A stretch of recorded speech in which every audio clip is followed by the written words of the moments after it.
The sky over New Helena burned red, not the red of sunset, that soft, honest glow, but the angry red of flame and ruin. The air smelled of scorched metal, burnt soil, and something sour like dead circuits crying into the wind. Nothing moved. No birds, no machines, no voices. Only silence, thick and heavy like a shroud over the dead. Alara Voss walked through it all. Her boots crunched over broken glass and warped plasteel. Her long coat, once deep green, was now streaked with ash and dried blood. Not hers. Her silver-streaked hair fluttered in the hot breeze, and her eyes, wide and sharp, scanned every shadow. Those eyes held memories that weighed more than armor. She was not tall, but she carried herself like someone used to standing alone in storms. And she had. For days, for weeks, maybe longer. Time blurred after the Empire came. Kale followed behind her, silent but present. He was not a beast of myth or fantasy, not really. He was something else. Something Earth had built in secret, in fear, in hope. His body was sleek, covered in dark, scaled plating that shimmered faintly under the dim sun. His wings folded tight against his back and his tail curled low. Energy pulsed beneath his skin in soft blue lines like rivers of starlight. He was no larger than a horse, but his presence filled the space like thunder waiting to speak. He was her dragon, her only friend left. They moved through the ruins of what had once been a thriving colony. Over 3 million souls. Now only ghosts lived here. Ghosts and scavengers. And maybe worse. Alara stopped near a half-collapsed dome. Inside, a child's toy lay in the rubble. A small metal bird with chipped paint. She did not pick it up. She only looked at it for a long moment. Then she turned away. "We're close," she said, her voice low and rough. Kale tilted his head, his sensors clicking softly. A low hum came from his chest, a sound only she could interpret. Yes, the vault was near. The Ark vaults had been Earth's last gamble. Hidden deep beneath key colonies, they held data no one was supposed to access. Records of human history, culture, science, and something more. Something classified even to most of the Defense Council. Alara had been one of the few cleared to know part of it. As a xenolinguist and envoy, she'd helped draft first contact messages, peace treaties, cultural exchange protocols. She believed in words more than weapons, until the words failed. The Galactic Empire had arrived not with questions, but with fire. They called humans noise species, chaotic, illogical, unworthy of a place among the stars. Their warships darkened the skies, their soldiers descended like locusts, and within hours, entire worlds went dark. No negotiations, no warnings, just annihilation. Billions died. Earth lost contact with its outer colonies one by one. And then came the final transmission from the High Command, a single phrase sent over every channel, on every frequency. Project Final Dawn has been authorized. Alara did not know what it meant. Not fully, only that it was tied to the Ark vaults, and that she was one of the last people alive who might understand how to use it. She reached the vault entrance. It was buried under a collapsed transport hub. Beams of twisted alloy crisscrossed the opening like ribs of a dead giant. Kale stepped forward, his claws digging into the rubble. With a low growl, he pulled aside a heavy slab, revealing a sealed hatch below. Alara knelt, brushing dust from the control panel. It flickered weakly. She pressed her palm to the biometric reader. A moment of silence. Then green light. The hatch hissed open. Inside, the air was cold and still. Rows of crystalline data cores lined the walls, glowing faintly. At the center stood a pedestal with a single port. Beside it, a small terminal blinked with a single message. Awaiting authorized user. Voss. Alara. Clearance level Omega. She exhaled, her breath fogging in the chill. Kale entered behind her, his body hunched to fit through the narrow door. His sensors scanned the room. No threats. This place had held. Alara approached the terminal. Her fingers hovered over the keys. She had not entered this vault in over 2 years. Back then, it was a precaution. Now it was everything. She typed in her access code. The screen changed. Archive corrupted in 87% recovered fragment. Project Final Dawn. Activation key fragment alpha. Retrieved. Location of remaining fragments. Classified final command protocol engaged. A small data chip ejected from the pedestal. She picked it up. It was warm. At that moment, Kale stiffened. His head snapped toward the entrance. A low warning rumble vibrated in his chest. Alara froze. Outside, something moved. Not wind, not rubble shifting. Footsteps. Heavy. Mechanical. Imperial scouts. They had found her. She slipped the chip into a pocket inside her coat and turned to Cale. "We go quiet," she whispered. He gave a single nod, his eyes narrowing. They moved to the back of the vault where a maintenance tunnel led deeper underground. Ilara activated the self-destruct sequence on the terminal, standard protocol. The vault would erase itself in 60 seconds. As they crawled through the narrow passage, the ground behind them trembled. Then came the muffled boom of collapsing stone. The vault was gone. All that remained was dust and silence. But the scouts were still out there. Ilara and Cale emerged into a drainage tunnel beneath the colony. The walls were slick with moisture, the air thick with the smell of stagnant water. They moved fast but carefully. Cale's claws made almost no sound on the wet metal floor. After 10 minutes, they reached a service ladder leading up. Ilara peeked through a grate. The street above was empty. For now, they climbed out into the fading red light. In the distance, a black skiff hovered low over the ruins. Imperial design. Sleek, silent, deadly. Its search beams swept the ground like hungry fingers. Ilara ducked behind a broken wall. Cale pressed close, his body shielding her. "We can't stay here," she said. Cale turned his head toward the eastern ridge, the edge of the colony, where the land dropped into a deep canyon. Beyond that, the old relay station. If it still worked, she could send a message, maybe even receive one. She touched the comms unit in her ear. Static. But then, faintly, a voice. "Any survivors? Repeat. This is Mars Command. Respond if you can." Her heart jumped. Earth was still fighting. She looked at Cale. "We head east." He rumbled in agreement. They moved like shadows through the corpse of New Helena. Every step was a risk. Every breath could be heard. But they had no choice. The chip in her coat held a piece of something bigger, something that might stop the Empire, or end it all. As they reached the canyon edge, the skiff's beam swept closer. Ilara crouched low, her hand resting on Cale's back. "Ready?" she asked. Cale tensed. Then, with a sudden burst of power, he launched into the air, wings snapping open. Ilara leapt onto his back just as the skiff's sensors locked on. Lasers sliced through the air, striking the ground where they'd stood seconds before. Cale banked hard, diving into the canyon's depths. Wind roared in Ilara's ears. Rocks blurred past. Above, the skiff turned, giving chase. But Kyle knew these canyons. He'd flown them before during training drills. He twisted through narrow passes, using the terrain to break line of sight. Soon the skiff's lights vanished behind a ridge. Silence returned. They landed on a narrow ledge hidden beneath an overhang. Ilara slid off Cale's back, breathing hard. She checked the chip. Still secure. She looked up at the stars beginning to appear through the smoke and haze. Somewhere out there, Earth waited. And somewhere in the darkness, the rest of Project Final Dawn waited too. "We're not done yet," she said softly. Cale nudged her shoulder with his snout. A gesture of comfort, of promise. Together they would find the next piece. Together, they would bring the dawn. The journey to Titan's dead moon took 17 days.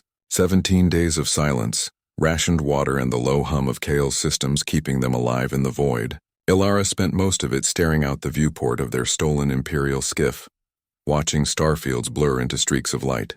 She did not sleep much. When she did, she dreamed of fire and children's toys. Cale rested in the rear compartment, his energy core cycling through slow recharge sequences. Even in sleep, his sensors remained half-active, scanning for threats. He had been built for endurance, for loyalty, for war, but also for her. His neural matrix had been synced to hers long before the Empire came. They were not just allies, they were bound. When the moon appeared on the view screen, a gray, cratered husk orbiting a gas giant long stripped of its rings, Ilara sat up straight. This was it. Observation Post Theta 9. Once a joint human-imperial science station, now a ghost.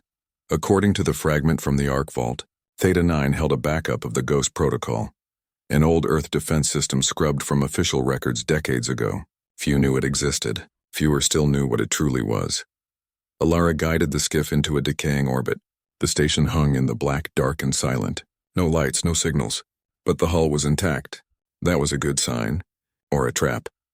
"Stay sharp," she said to Cale as she powered down the engines. He rose, joints clicking softly, and moved beside her in the cockpit. His thermal sensors painted the station in shades of blue and black. No heat signatures, No movement. They docked using manual thrusters, avoiding the main airlock. Instead, Alara cut through an auxiliary panel on the outer hull. Oxygen hissed as the inner chamber pressurized. She stepped inside, rifle ready. The corridor beyond was frozen. Frost coated the walls. Wires hung from the ceiling like dead vines. Emergency lights flickered in long intervals, casting jagged shadows. Kale followed, his claws tapping lightly on the metal floor. His head turned slowly, scanning every vent, every doorway. They moved toward the central data core. The station's layout was familiar. Alara had studied it during her envoy days. Back then, humans and Imperial scientists had shared this place, swapping data on cosmic radiation and exoplanet atmospheres. Now it felt more like a tomb. They reached the core chamber. The door was sealed. Alara jacked a bypass cable from her kit into the control panel. After a few tense seconds, the door groaned open.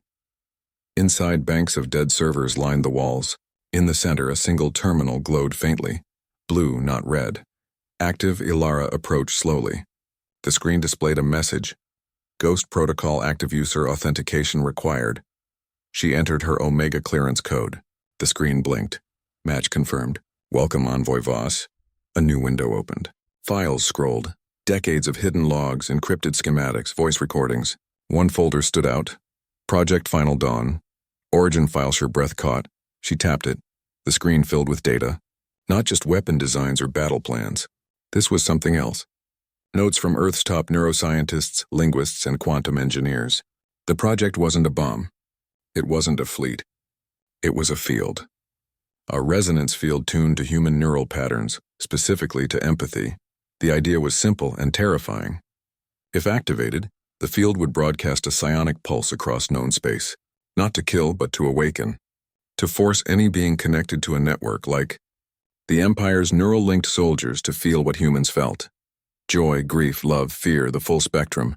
The Empire's soldiers were conditioned from birth to suppress emotion. Logic ruled. Compassion was weakness. But if the pulse worked, that conditioning could shatter. They might drop their weapons. They might remember what it meant to be alive. But the file ended with a warning. Activation requires a living conduit. Hybrid neural-biological link mandatory. Dragon-class bioframe must be bonded to operator. Success probability 34%. Neural degradation. Risk. Extreme. Alara looked at Kale. He stared back as if he understood. Then the lights died. The station shook. Alarms blared. Muffled, distant, but real. Imperial warship signatures appeared on the skiff's external sensors. 3 of them. Closing fast, they had been followed. We're out of time, Alara said. She copied the data onto a hardened drive and yanked it free. As she turned to leave, a new message flashed on the terminal. Final ghost fragment located. Oort Cloud Dead Zone Epsilon. Facility designation. Cradle 1. Cradle 1. The name sent a chill through her. It was a myth among Earth's black projects. A station built not for war, but for genesis. For rebirth, but there was no time to dwell. Outside engines roared. Docking clamps slammed into the station's hull. Imperial boarding teams. Kale, she said, voice tight. Back way now. They ran. Through frozen corridors, past shattered labs, down service ladders slick with ice. Kale moved faster now. His systems pushed to full output. Heat bloomed from his core, melting frost in their path. They reached the skiff just as the first Imperial soldiers burst into the docking bay, armored, faceless, weapons raised. Alara hit the thrusters. The skiff tore free from the station, spinning wildly as laser fire peppered the hull. Kale roared from the rear seat, his biocannons charging. He fired through the rear viewport. Blue energy lanced out, striking the lead boarding craft. It exploded in a silent bloom of fire. 2 more ships peeled away from the warship and gave chase. Alara flew hard, diving toward Titan's upper atmosphere. The gas giant's magnetic field would scramble their sensors, if they survived the entry. The skiff shuddered as it hit the outer layers. Heat shields flared red. Alarms screamed.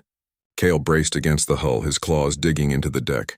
Imperial ships followed, but one broke apart from the strain. The other pulled back, unwilling to risk the storm. They were alone again. Alara guided the skiff into a stable glide, skimming the ammonia clouds. Below, lightning crackled in rivers of gold and violet.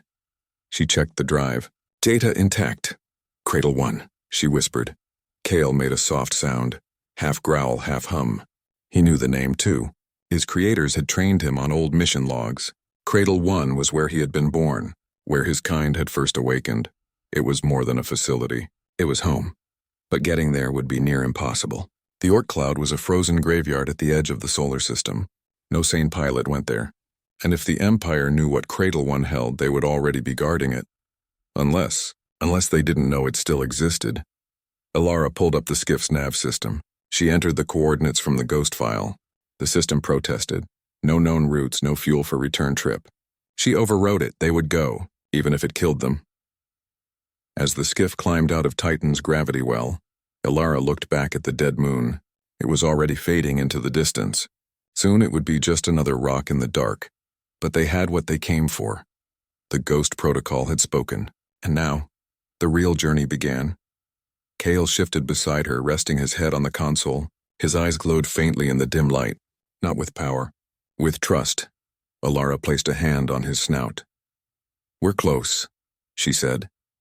And for the first time in weeks, she almost believed it. The Orc cloud was not empty. It was full of ghosts. Chunks of ice and rock, some the size of cities, drifted in endless night. Comets slept here, wrapped in frost older than human civilization. No sun warmed this place. No signal reached it clearly. It was the edge of everything, and the perfect hiding spot. Alara and Kale had been traveling for 23 days. The skiff systems groaned from strain. Food was nearly gone. Water was recycled so many times it tasted like metal. But they pressed on. Cradle 1 waited. According to the Ghost Protocol's coordinates, the station was buried inside Comet Epsilon 7, a dark, irregular body drifting just beyond the solar system's gravitational leash. Most would miss it. Even Imperial scanners might overlook a cold rock in a sea of cold rocks. But Alara knew better. She watched for the signs. The faint heat bloom, the unnatural symmetry, the silent energy ripple. And there it was. A shadow within a shadow. Epsilon 7 turned slowly in the void, and near its core, hidden beneath kilometers of ice, something hummed. They approached with engines off, drifting on momentum alone. Kale's sensors picked up a cloaking field. Old Earth tech powered by geothermal taps deep in the comet's heart.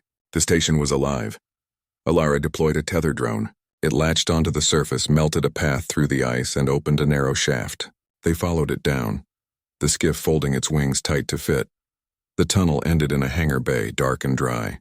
Gravity generators activated as they landed, weak but enough to keep them grounded. Alara stepped out, rifle in hand. Kale followed, his body tense but calm. The air smelled of ozone and dust. No decay, no bodies. This place had been sealed, not abandoned. They moved through empty corridors. Lights flickered on as they passed, as if the station remembered them, or expected them. At the center of Cradle 1 stood the core chamber. It was vast, a dome of black alloy and glowing crystal. In the middle, suspended in a cradle of energy, floated a sphere of light, soft, pulsing, alive. The AI core of Project Final Dawn. As Alara stepped forward, a voice filled the chamber, not from speakers, but from the air itself, gentle, ancient, human. "Alara Voss, you have returned." She stopped. "I never came here before." "But your bloodline did," the voice said. "Your grandmother helped build this place." She believed in the dawn.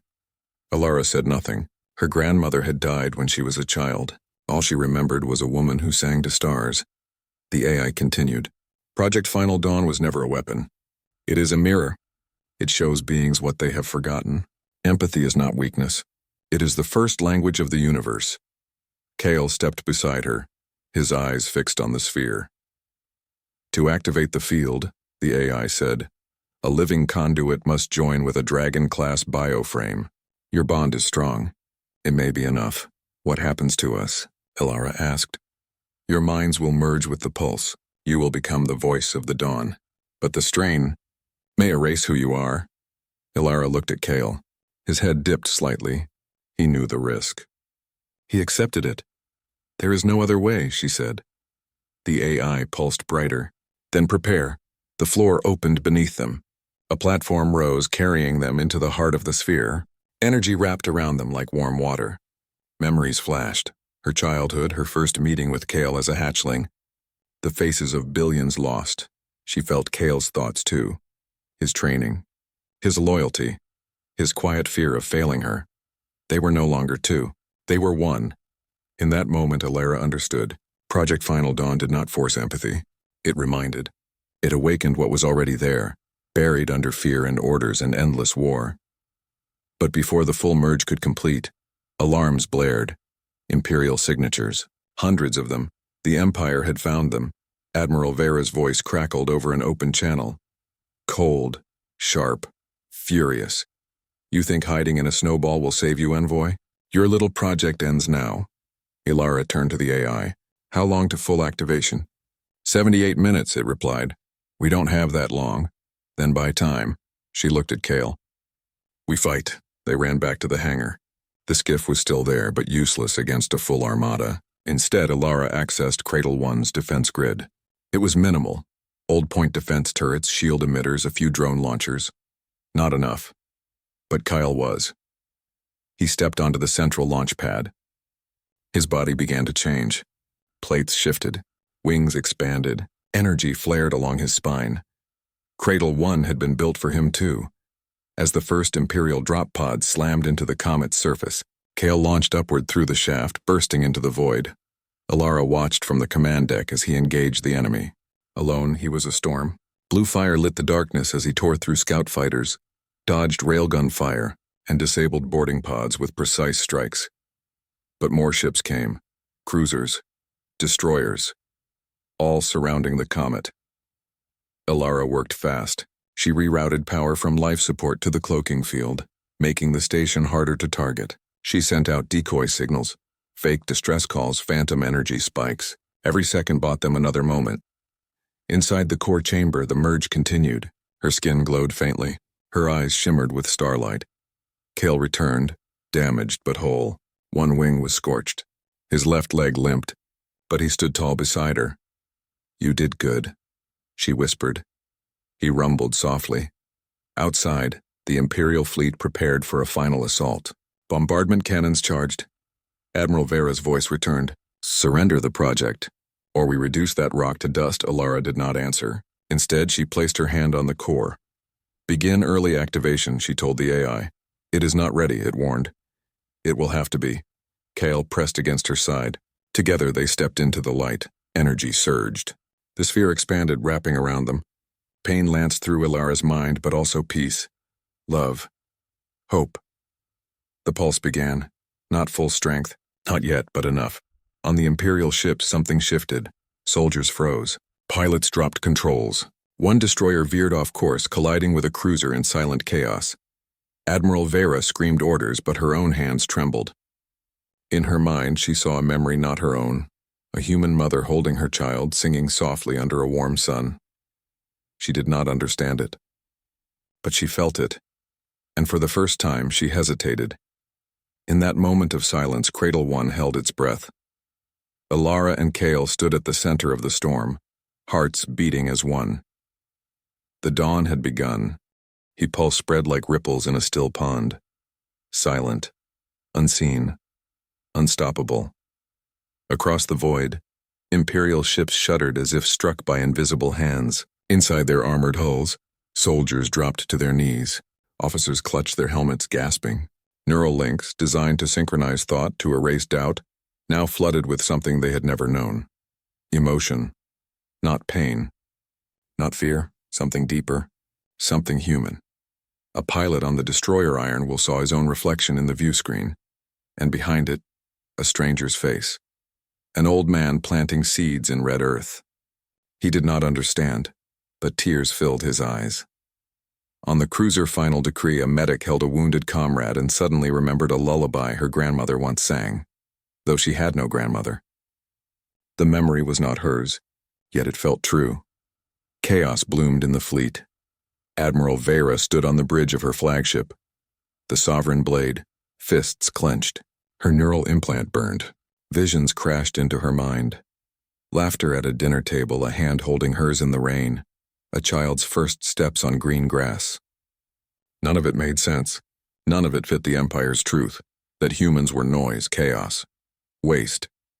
But this felt like meaning. Shut it down, she snarled. Jam all frequencies. Activate neural dampeners. Her crew moved slowly as if wading through thick water. One officer turned to her, eyes wide. "Admiral, I think I remember being happy." Vera struck him across the face. "You remember nothing. Obey your training." But the training was cracking. Meanwhile, inside Cradle 1, Ilara knelt on the platform, trembling. Blood trickled from her nose. Her vision blurred. Kale lay beside her, his breathing labored, his scales dim. The early activation had cost them. The full sequence needed more time, more stability. But Earth had no time. She could feel the pulse weakening. The Empire would recover. They would regroup. And when they did, they would raise this comet to atoms. She looked at Kale. His eyes met hers. No words were needed. They had always understood each other without them. "One more push," she whispered. He rose, unsteady, and stepped into the core's energy field.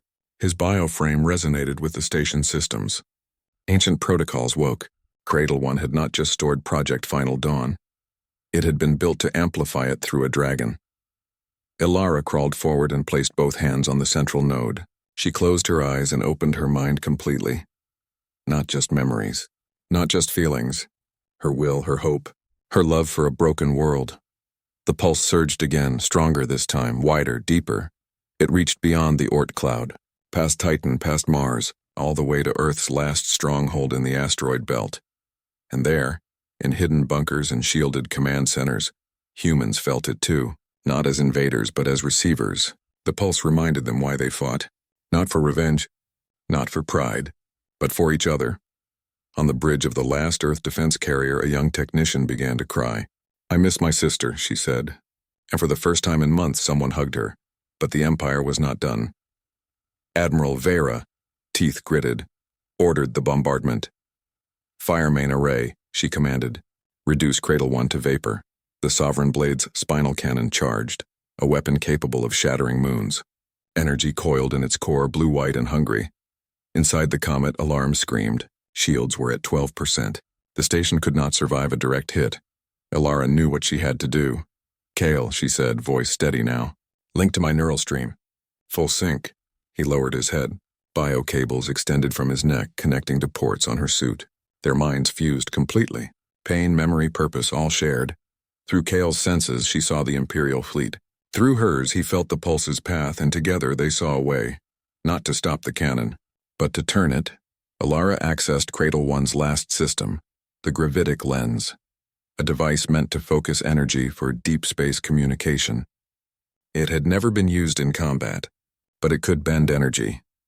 "Redirect all power to the lens," she told the AI. "Use Kale's core as the focal point."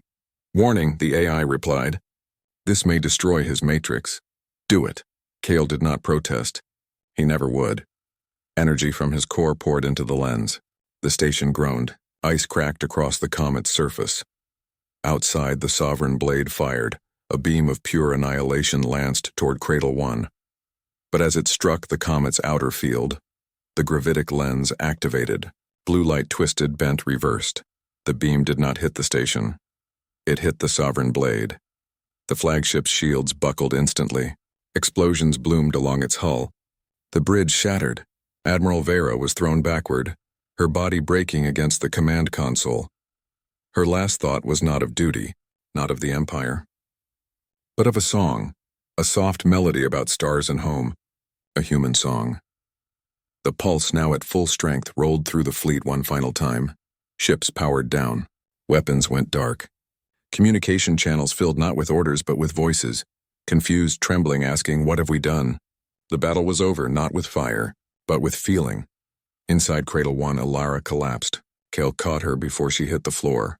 His body was cold, his light nearly gone, but his eyes still watched her. She smiled weakly. "We did it."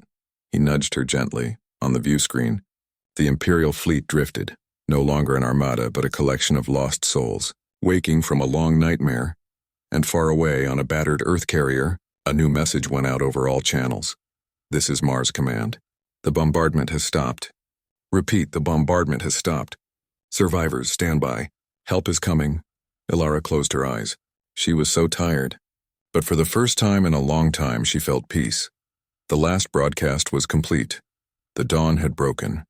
Ilara woke to the sound of wind, not the howl of vacuum. not the hiss of a failing life support system. Real wind, soft, cool, carrying the scent of rust-red dust and something green. She opened her eyes. Sunlight filtered through a thin curtain. White walls. Clean air. A medbay. Mars. She tried to sit up, but her body ached as if every bone had been replaced with glass. A nurse, a young woman with tired eyes and a faded Earth flag pinned to her uniform, rushed over. "Easy," she said gently. "You've been out for 3 weeks." Ilara's voice was a whisper. "Kyle?"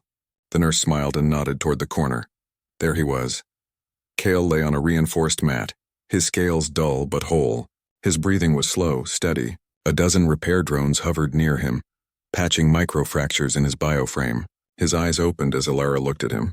He made a soft sound, a hum only she knew meant relief. She tried to stand. The nurse helped her. Each step felt like walking on stars.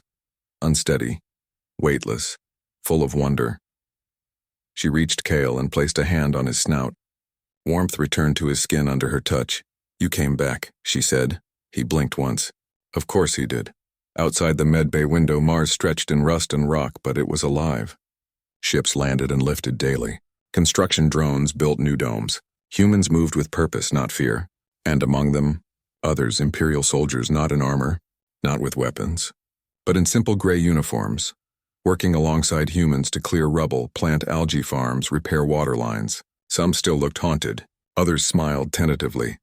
The pulse had not erased their minds. It had opened them.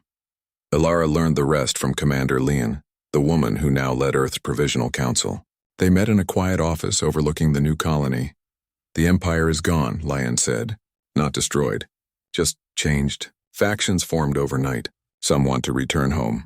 Others want to stay, to learn, to make amends. And Vera?" Ilara asked. "Dead. Her flagship broke apart. We recovered her logs. She tried to fight the pulse until the end, but in her final moments, she recorded a message. She said, 'Tell them.'" "I heard the song." Ilara looked down. "Project Final Dawn worked. More than we ever imagined," Leon said. "It didn't just stop the war. It started something new. We're calling it the Accord of Feeling. Humans and ex-Imperials building together, sharing stories, healing." She leaned forward. "You're a hero, Ilara. They want to name the new capital after you. Build a statue. Hold a ceremony." Ilara shook her head. "I didn't do it for that." "I know," Leon said softly. "But the people need hope. A face to believe in." Ilara glanced out the window. Kyle stood now, watching the horizon. He knew what she was thinking. "There are still colonies out there," she said. "Worlds the Empire hit before we activated the pulse. They don't know the war is over. They're hiding, starving, afraid." Leon nodded. "We've started rescue missions, but space is big, and some places are hard to reach." "Then we'll go," Ilara said. 2 days later they left, not in a warship, not in a stolen skiff, but in a small retrofitted vessel named Dawnrunner. It had medical supplies, seeds, tools, and a full comms array capable of broadcasting the pulse's gentle echo, a message of peace, not power. Kale sat in the co-pilot seat, his systems fully restored. His wings folded neatly against the hull. His eyes watched the stars with quiet purpose. Their first stop was Persephone V, a mining world that had gone silent months ago. When they arrived, they found survivors living in caves armed with scrap and fear. Ilara stepped out alone, hands open. "The war is over," she said. They did not believe her at first. But when Kale landed beside her, gentle and calm, and when the Dawn Runner played a simple recording of children laughing on Mars, their weapons lowered. They stayed for 10 days, helped rebuild filters, taught them how to grow lichen in the thin soil, shared stories. Then they moved on. Next was the Helios Fringe, a cluster of stations that had been cut off early. Some had turned on each other. Others held on with stubborn hope. Ilara and Kale brought news, medicine, music. They never stayed long. They were not rulers, not saviors. Just travelers carrying light. Months passed. Seasons turned on Mars. The Accord grew. New ships flew with mixed crews, human and former Imperial. Schools opened. Gardens bloomed under domes. Children played games that mixed languages and customs. And somewhere far out, the Dawn Runner kept flying. Ilara no longer wore her old coat. It had been patched too many times. Now she wore a simple tunic the color of dawn. Her silver-streaked hair was tied back, practical but free. Kyle's scales had regained their glow, not the harsh blue of war, but a soft starlit shimmer. One evening, as they drifted near a quiet nebula, Ilara sat on the ship's observation deck. Kale lay beside her, head resting on her lap. "Do you think they'll remember us?" she asked. He made a low sound, neither yes nor no. "Just presence," she smiled. It did not matter. What mattered was that the pulse still echoed, not as a weapon, but as a whisper. A question. A hand reaching out in the dark. Billions had died, but billions more lived, and they were learning to live together. Earth had not won a war. It had given the galaxy a second chance. And as the Dawn Runner turned toward the next silent world, Ilara knew their work would never truly end, because hope was not a moment. It was a journey, and she and Kale would walk it, together, until the last star faded